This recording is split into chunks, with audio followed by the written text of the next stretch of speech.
Good morning and welcome.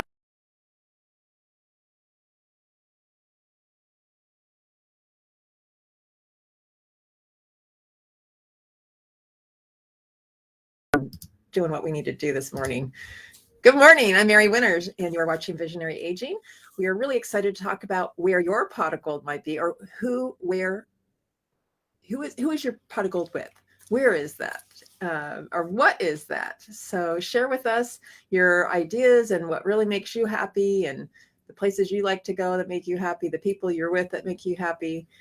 Makes a big difference in our lives. We're going to talk a little bit about some nutrition and how the proper nutrition is actually shown to prevent and reduce depression and anxiety. Lots of great studies out right now. So we'll talk a little bit about that. We have Steve McCullough on, and he has a caregiver question. So let's go ahead and we'll bring him on. We have a fabulous birthday today, too. I'm super excited.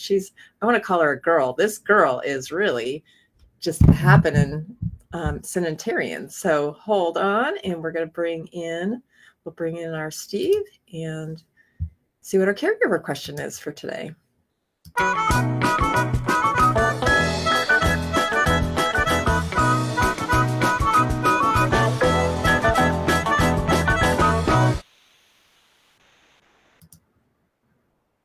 Good morning, Steve, Mary. how are you? I'm good. Yourself?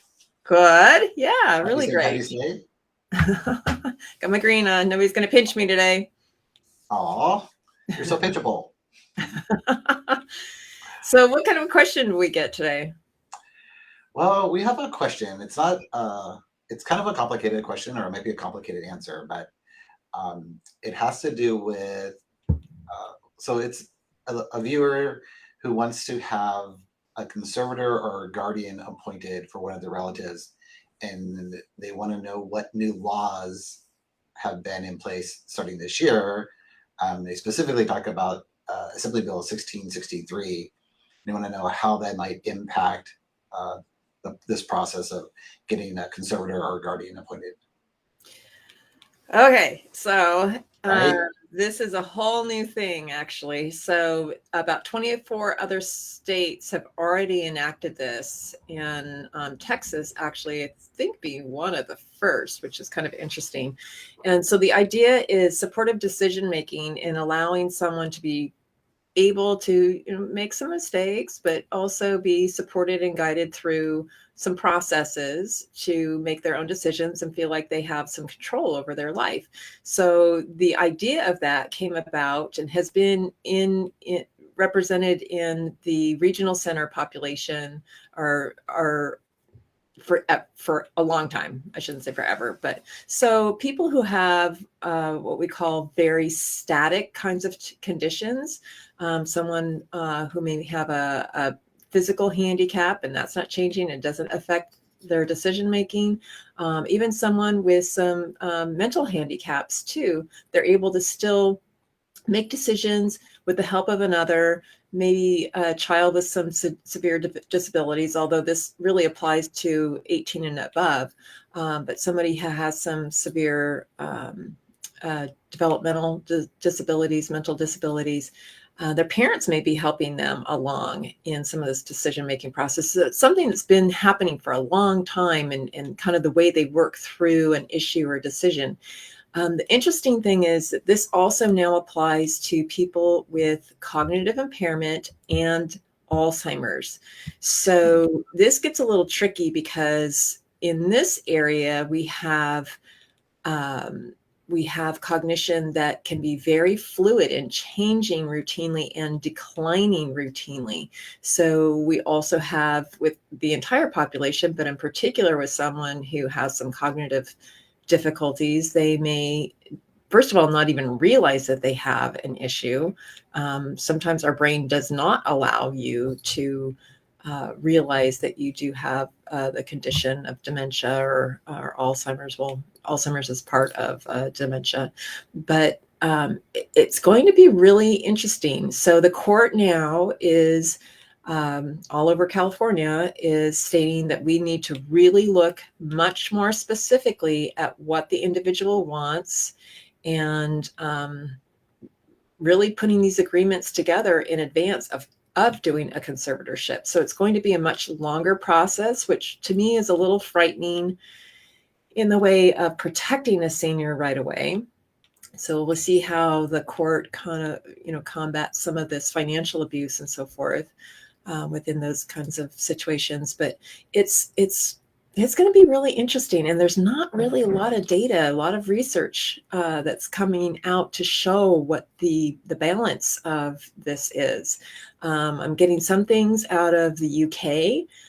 They always share really great research from some of their studies, but not a lot of detail, and definitely indicating that people with cognitive issues, it is much more challenging to pinpoint this. Maybe they'll start calling them limited conservatorships with specific things, or having more limited conservatorships where instead of encompassing all over the support or care of an individual, it might be a few little things to limit some of that control.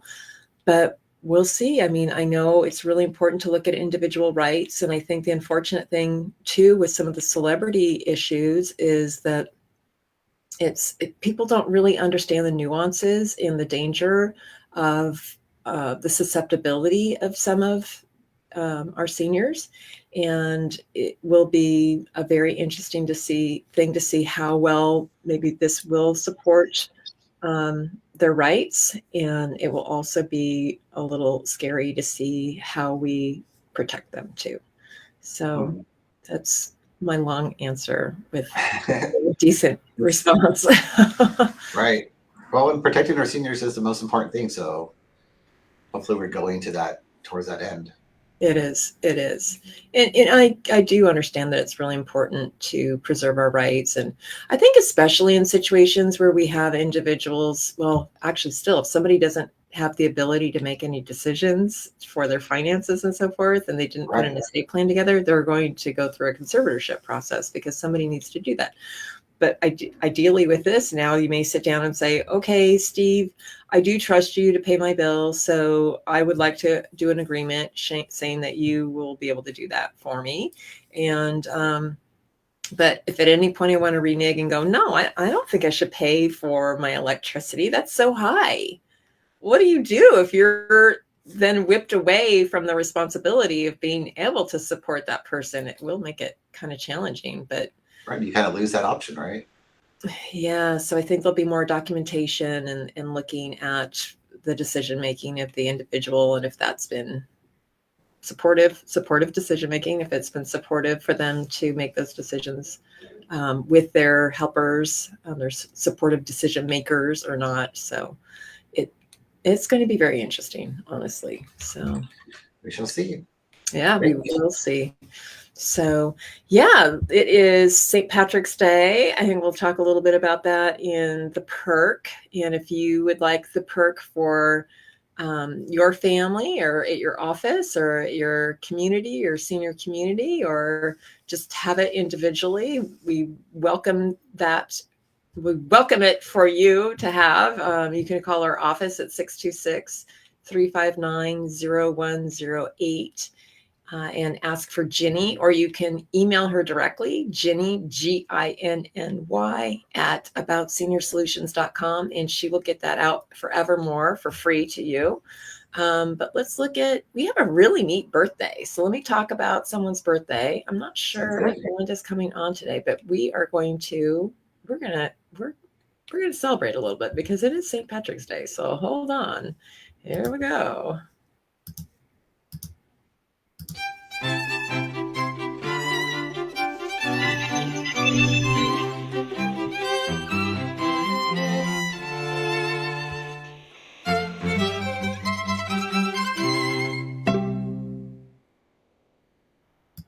This is out of the Tampa Bay Times. I love this picture, and Hannah Critchfield is their Times staff writer. I just think this picture says it all. And I wouldn't say this is my 100-year-old grandma or friend here. She's a, you go, girls. This is amazing. And she says that she feels like a teenager. I feel good. I eat good. And guess what? She has a boyfriend, everyone. So there she is standing under 5 feet tall with her crown and her sash, reading 100 and Fabulous in gold letters. And she is living over at the Hillsborough County. Oh, she's over at the party was over at the Brandon Senior Center there. So she lives, she has relatives all over the US and in Puerto Rico. And as well, she loves live music, and she had about 100 of her friends at the party. I can't imagine she wouldn't have at least 100. She looks like a lot of fun.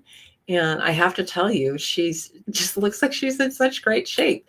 So congratulations. And I think you're going to be at least 120. You may be our oldest person in the world. So congratulations and happy birthday. I hope you have a fantastic birthday, Miss Iris, and enjoy on St. Patrick's Day.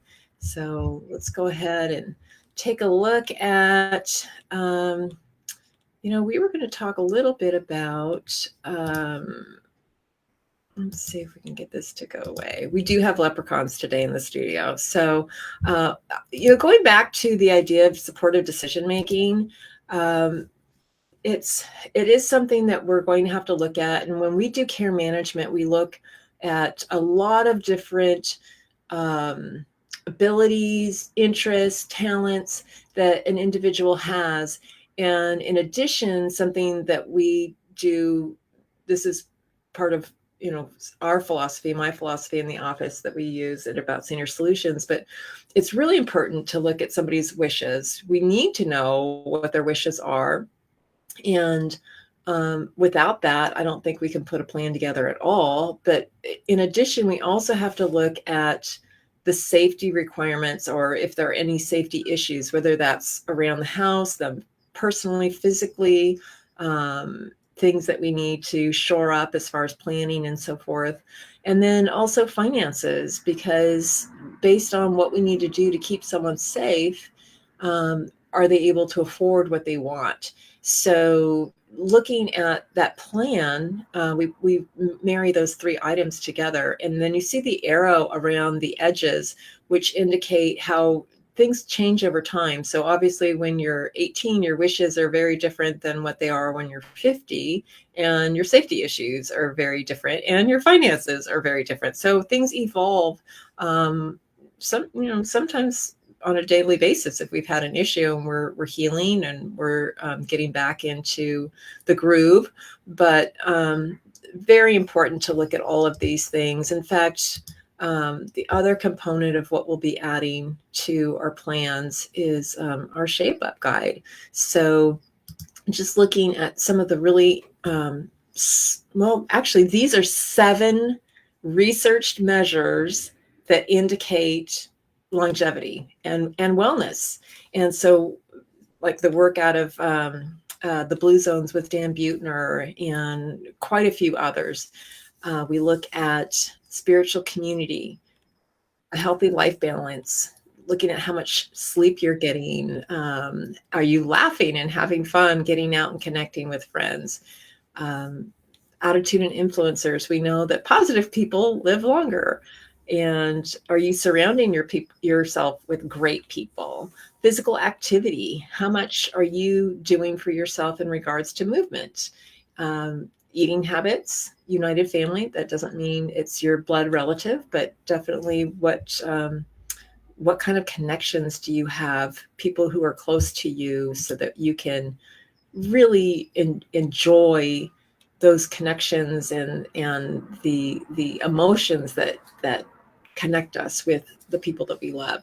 And then purpose can be something that you really love and enjoy doing, but ultimately I think it's something to share with somebody else, because it also supports them in creating joy for them too.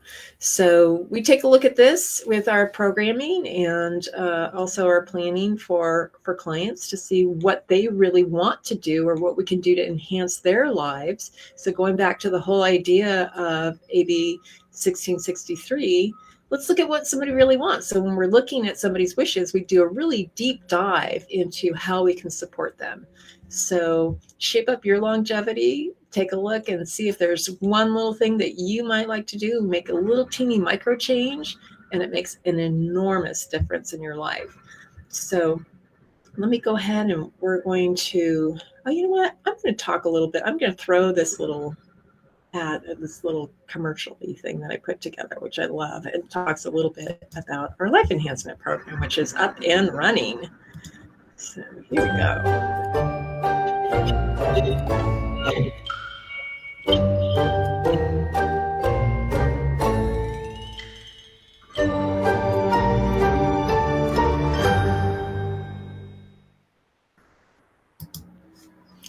So the idea of connecting with others, so important. And the fact that we are all so unnaturally isolated now with COVID. People are becoming very comfortable with not socializing. And we know that we have to have balance in our life and in our world. You think about the things that grow on our earth.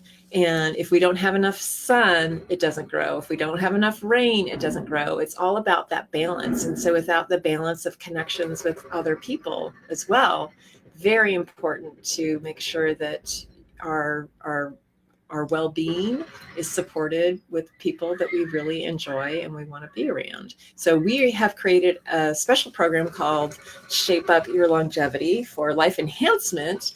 And it's a different dive into same idea, but looking at how to stimulate cognition and reduce depression and feel better and look at staving off dementias and memory loss. So if you're interested in anything like that, give us a call as well. And in the meantime, I'm going to bring up Steve, but I'm also going to bring up the perk. So let's see, I'll bring Steve back up and we're going to talk about the perk today. Maybe the perk deserves hi. Maybe the perk deserves its own little space. I'll put it on solo. Oops, hold on. I love the perk. Exactly the opposite. Yeah, the perk is fun. And so the thing that's fun about the perk is it's just these goofy daily things to just kind of promote stimulation with conversation. So it'd be something you even call your grandchildren about and say, hey, I didn't even know about this. And in fact, the pun for today, perfect. Never iron a 4-leaf clover. You don't want to press your luck. And then we also have our word search there. So all kinds of fun words, and every single day has a different word search. So I'm really bad at them. Ginny's really good at them. But yeah, something really fun. So when my mom was in the hospital, we would have the perk. It was at her desk all the time. So we would look at that and talk about the puns and the articles, and it was a good conversation point. You know, it really can be a great conversation starter. I think we even have left little boxes of little doodads and gadgets and memories and kind of more sensory stimulation things, because it's really hard sometimes when somebody is not able to communicate well, or they're in pain, or it's an awkward situation and they're not at home. Not at home.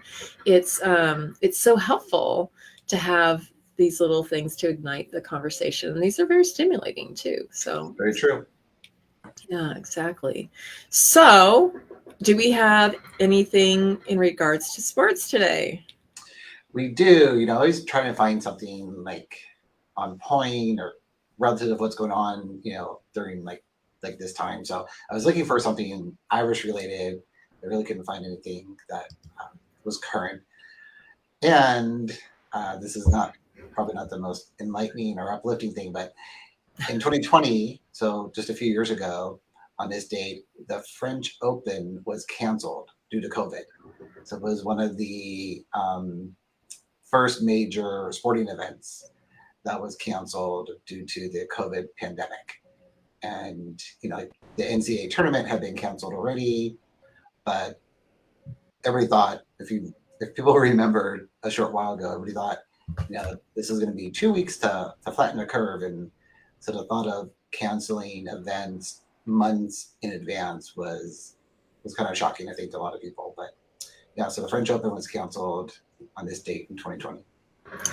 Yeah, in fact, I remember going out the weekend before and people talking about, oh, things might shut down. Who knows what will happen? And then I remember when they announced that the St. Patrick's Day parade in Boston was going to be canceled. Right. This is big. This is real. And obviously the Rose Parade. We had the year off for the parade as well. It's been pretty devastating, and I think rolling back in. But every single time I get back into some kind of a social event, thinking I'm fairly social and doing things, I am shocked and actually very happy after thinking, I haven't done this for such a long time. It was so nice to be able to get together again in another forum or another way. So we have, I think Melinda just joined us. And so let's go ahead and bring her in. Happy St. Patrick's Day. Hi, how are you? Great. So I love Melinda. Hi. I was just thinking, I don't know if this is something you wanted to touch on too, but he's there. So we have I'm doing a lot of studying right now on diet and depression and mental health and some of those things right now. And one research study that I came across was one about folic acid. And when you do not have enough folic acid and B12, other Bs as well, but folic acid and B12 to be specific, and you're taking an antidepressant, it won't work. So please, we're actually reviewing the charts of all of our clients now. Anybody with a depression, especially an anxiety diagnosis, we're going to make sure that they see their doctor and they discuss the idea of adding folic acid. We're getting tested. The Bs, vitamin D, some of these vitamins we can test in our blood and know if we have enough or not. There's so many other nutrients and vitamins too that are so important. But I just thought, oh my gosh, how much better could our clients be feeling if they had this little minor tweak? Yeah, that happens a lot with everything. A lot of times one supplement, even if you're taking nutrients, like you're taking a vitamin and mineral supplement or different supplements, a lot of times, for instance, for calcium to be absorbed into the bones, enough vitamin K2 needs to be present. And so when people are just taking calcium, but they don't have the vitamin K2 necessary to push the calcium into their bones, bones stronger.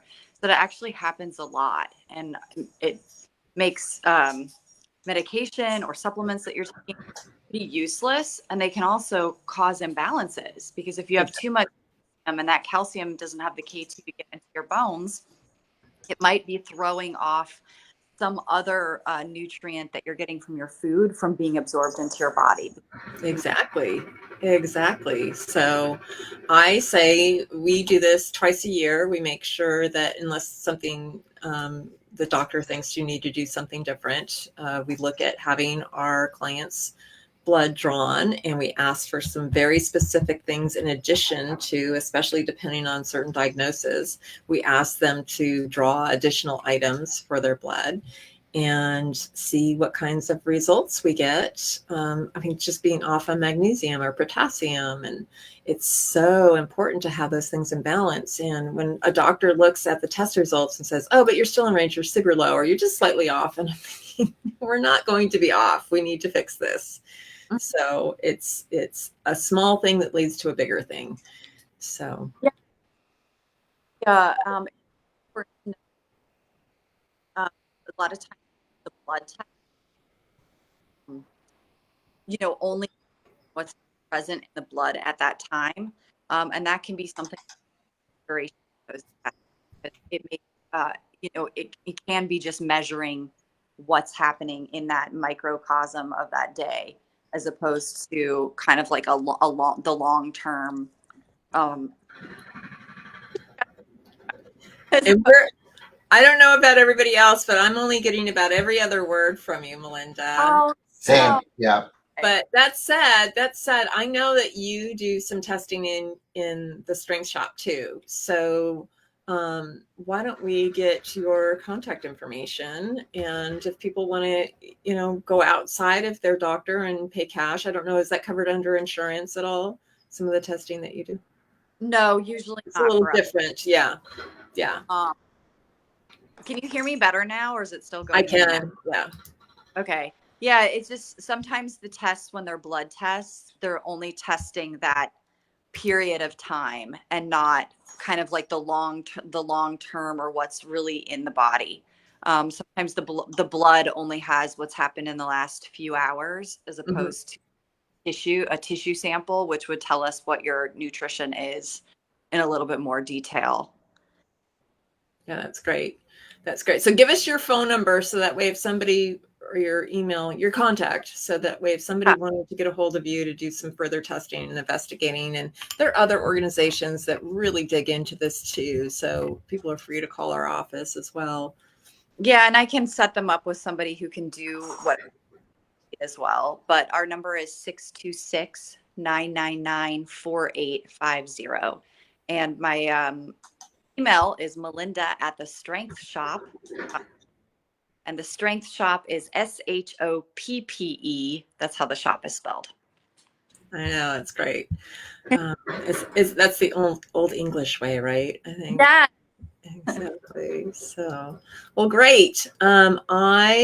I think we are going to wrap it up today. We are, we've got to get ready to celebrate, and absolutely, by no means should anybody drink green beer today, please.